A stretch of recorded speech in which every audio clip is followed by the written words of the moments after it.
तो किसी मित्र ने कहा कि जो होगा ठीक होगा, इस पर कुछ बोलिए।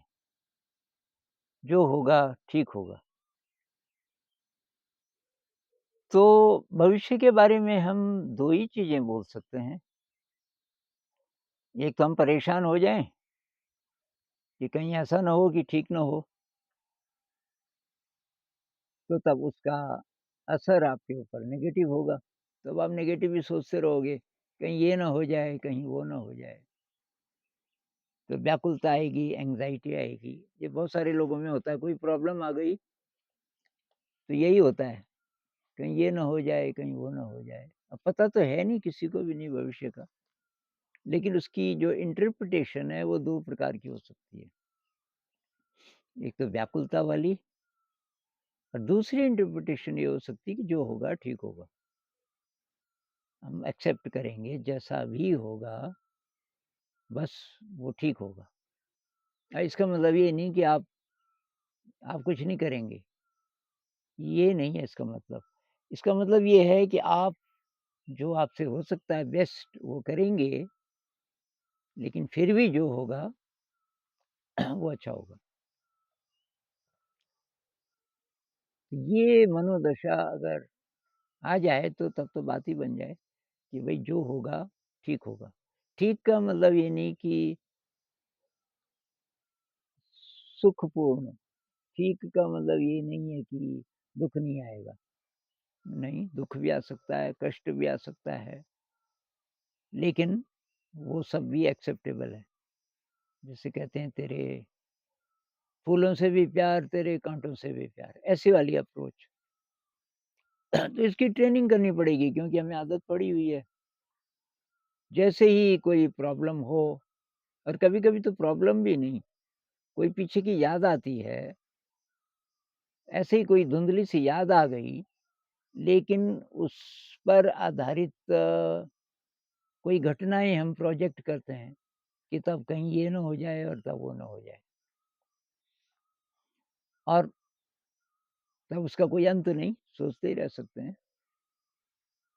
तो ये न्यूरोलॉजिस्ट बोलेंगे कि ये लेफ्ट ब्रेन में मेमोरी होती है और उस अ, मेमोरी को लेके उसका उमड़-घुमड़ हम करते रहते हैं, उसको प्रोजेक्ट करते हैं फ्यूचर पे।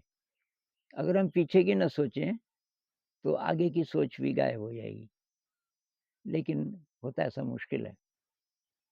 तो अगर वर्तमान क्षण में हम पूरी एनर्जी से रहना सीख जाएँ, जो कि आसान नहीं है, तो तब बात बन जाएगी।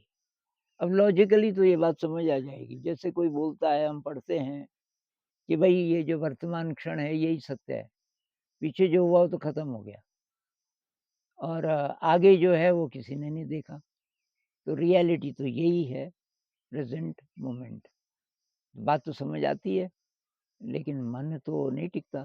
प्रेज़ेंट मोमेंट में पूरी तरह से मन टिकने लगे, तो प्रेज़ेंट मोमेंट ही है हर समय तो।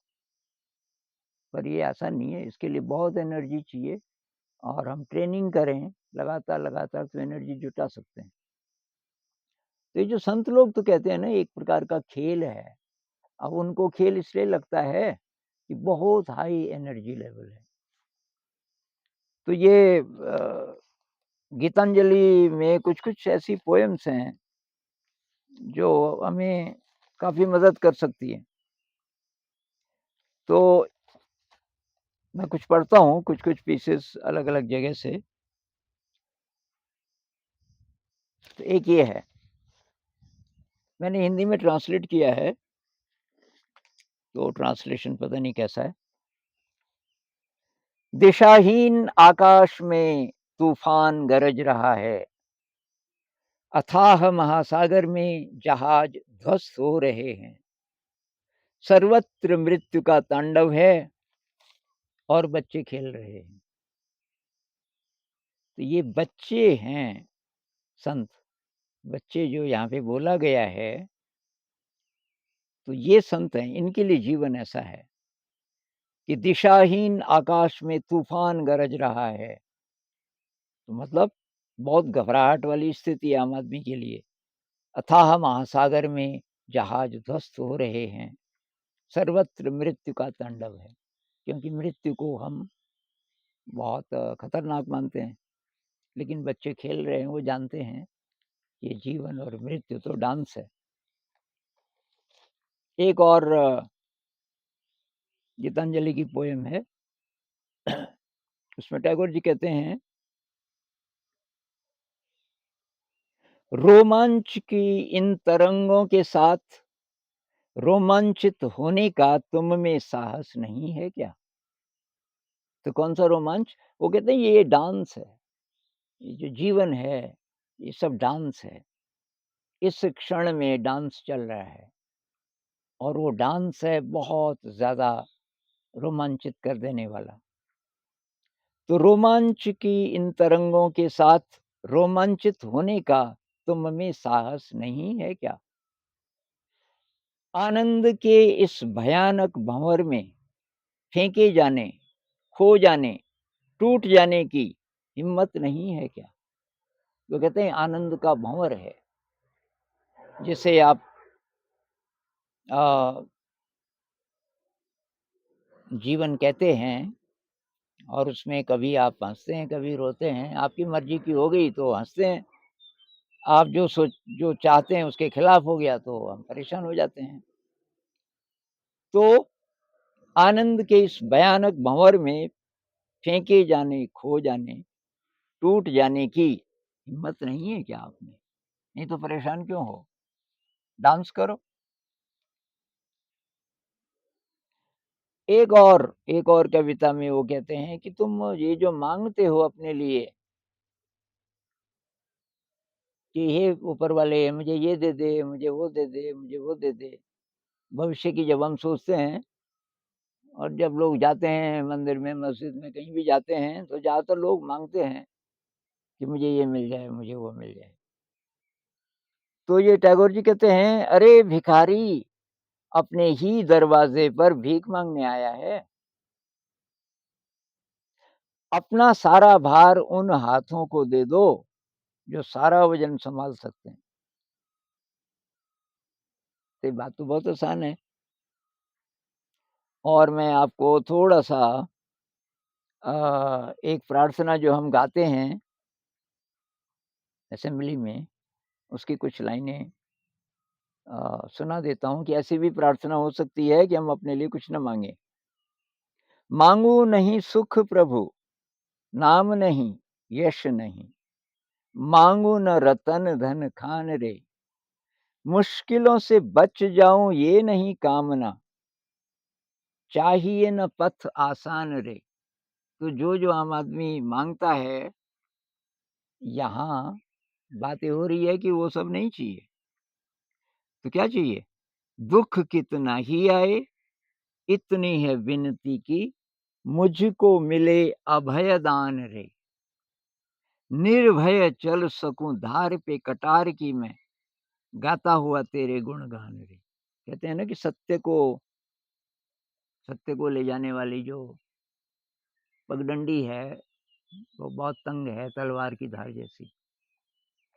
तो ये अगर हमारी अप्रोच बन जाए, प्रेज़ेंट मोमेंट में जीने की और धीरे-धीरे एनर्जी जब बढ़ेगी, तो तब हमें शायद भविष्य का सारा डर समाप्त हो जाएगा, क्योंकि हमें पता चल जाएगा कि मेरा जो जिसको हायर सेल्फ कहते हैं, वो तो हर समय मेरे साथ है और उससे बड़ा क्या चाहिए? हायर सेल्फ मतलब infinite energy, infinite love, infinite compassion. तब हमारा सारा डर समाप्त हो जाएगा और तब ज़िंदगी प्रेम से भर जाएगी, क्योंकि हमारे अंदर जो प्रेम है, प्रेम का महासागर है, फिर वो बाहर आ पाएगा। क्योंकि अभी तो हमें पता ही नहीं ना, क्योंकि हमने ढूँढा ही नहीं अपने अंदर। उसका रास्ता क्या है? रास्ता तो यही है, रास्ता है ध्यान और ध्यान को सपोर्ट करने वाली जितनी चीज़ें हैं। वो जो निस्वार्थ सेवा, अ, अच्छा करो और गुमनाम रहो, ये वाला और विनम्रता, कृतज्ञता, ये जितनी क्वालिटीज़ हैं, इनको बढ़ाएँ, ये सपोर्ट करती हैं ध्यान को। और ध्यान में हम गहरे उतरते जाएँगे, तो फिर कोई विराट, विराट शक्ति का स्रोत हमें थोड़ा न थोड़ा हमें अपने अंदर पता चलने लग जाएगा। जैसे ये होगा, तब हम तब हम आसानी से किसी को भी कह सकते हैं कि भाई जो होगा अच्छा होगा, तो परेशान क्यों हो रहा है? खुद तो ख़ैर नहीं होंगे, लेकिन कोई और परेशान हो, तो हमें दिख जाएगा ये परेशान क्यों है। परेशान इसलिए है कि इसको जीना नहीं आया, ये वर्तमान क्षण को तो मिस कर रहा है। इस समय जो ये आनंद का भँवर है, जिसको टैगोर जी बोल रहे हैं, सारा जो ब्रह्मांड है, आनंदित है, एक डांस कर रहा है। इस क्षण में, इस क्षण में चूक गए, तो बस तब तो चूक गए। तो कैसे करके हम इस पल को एम्ब्रेस कर सकें, उसी के लिए मेडिटेशन है, उसी के लिए शायद हमने दोबारा जन्म लिया। और इस जन्म में हम अनंत को स्पर्श कर सकें।